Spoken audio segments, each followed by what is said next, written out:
اب کیا بیٹی کی پیدائش اتنا بڑا مسئلہ ہے کہ اس کے لیے ماؤں کو خودکشیاں کرنا پڑ جائیں اور وہ پناہ مانگیں کہ اللہ کرے کہ ہمارے یہاں بیٹی پیدا نہ ہو؟ اس پر آج ہم نے گفتگو کرنی ہے. جی یاسر صاحب، سر your experiences.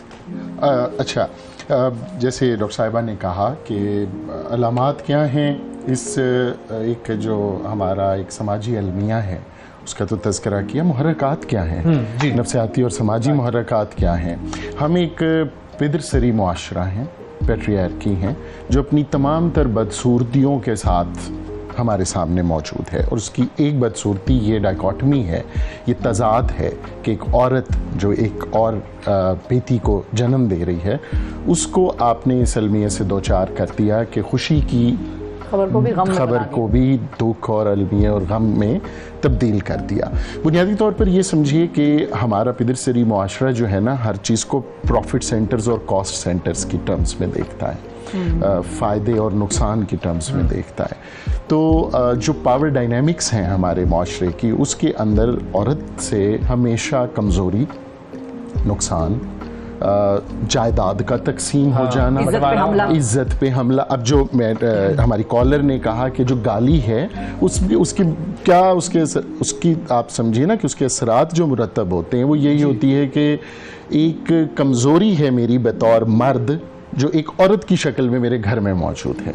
So it is weakness, it is loss, liability, جو ہر وقت ایک ہوورنگ کانسیپٹ ہے ہمارے مرد حضرات کے اوپر، چاہے وہ شوہر ہیں، چاہے وہ باپ ہیں، چاہے وہ بھائی ہیں.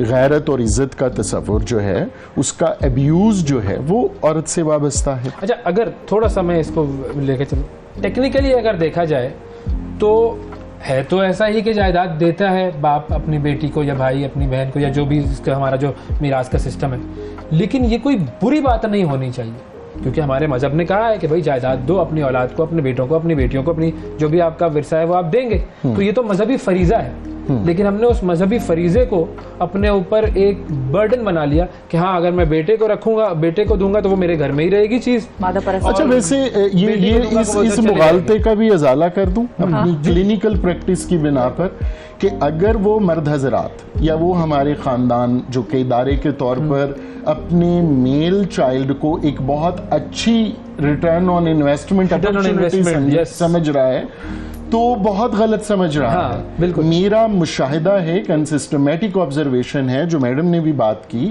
کہ daughters even after being married are more nurturing, are more caring as compare to sons. Probably level also. بالکل صحیح. اچھا، تو ایک تو یہ بات کہ ایک 70 سال کے ابا جی کے اگر 4 بچے ہیں اور گھر میں جائیداد رہی اور وہ اس وقت ان کی ریٹرن آن انویسٹمنٹ بہت زبردست ہو رہی ہے، ایسا ہونے نہیں لگا، ہرگز نہیں ہونے لگا.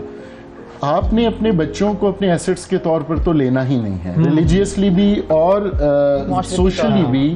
دے are your gifts, they are not your assets. Developed world میں women is an economic unit as well of the society, of the household. جی، اب وہ بعد میں وہ جو آپ گلاس سیلنگ کی بات کر رہے ہیں نا، کسی لیول ایگزیکٹو میں میل زیادہ ہے، فیمیل، لیکن آپ دیکھیے کہ وہاں میٹرنیٹی لیو بھی ملتی ہے، پیٹرنیٹی لیو بھی ملتی ہے، جہاں یہ ثابت ہوا کہ جی 6 ماہ 8 ماہ خاتون گھر میں رہے گی اور اس کے بعد ہسبینڈ گھر میں رہیں گے اور بچوں کو جو ہے نا نگہداشت کریں گے، نوزائیدہ بچے کی. سو وہاں یہ المیہ اس شکل میں موجود نہیں ہے جو ہمارے معاشرے میں موجود ہے، کیونکہ اگین بیٹی کو لاس سینٹر یا کاسٹ سینٹر سمجھا جاتا ہے اور بیٹے کو پروفٹ سینٹر سمجھا جاتا ہے، کیونکہ آپ پہلے دن سے آپ کی توجہ کی، آپ کے وسائل کی جو انویسٹمنٹ ہے گھر میں، آپ دیکھ لیجئے کہ جو آمدنی کا گھر میں اگر کھانے پینے کا وہ ڈویژن آئی وٹنس ہو رہی ہوتی ہے. بیٹے کو زیادہ، بیٹے کو 2 گلاس دودھ جا رہا ہوتا ہے، بیٹی کو دودھ نہیں پلایا جاتا. دعائیں اس طرح ملتی ہیں کہ اللہ تعالیٰ کمانے والوں کو سلامت رکھے. ہمارے پاس چونکہ آخری منٹ ہے، میں اس پہ آنا چاہوں گا. از دیر اے سولوشن؟ جی، ہم نے سائیکو ایجوکیٹ کرنا ہے، ہم نے کچھ فیکٹس اینڈ فگرز کے ساتھ یہ جو سوشو اکنامک کلاس کا مسئلہ نہیں ہے، مینٹل اکنامک کلاس کا مسئلہ ہے. یہ SEC نہیں MEC کا مسئلہ ہے. اس لیے ڈاکٹر صاحبہ جو بات کر رہی ہیں ان کو ایجوکیٹ کرنا اور hard core facts and figures کے ساتھ کرنا ہے کہ آپ کی ایک ویل ایجوکیٹڈ امپاورڈ بیٹی is equally good as compared to Better. son, and better in terms of her emotional and sentimental nurturance and care towards you.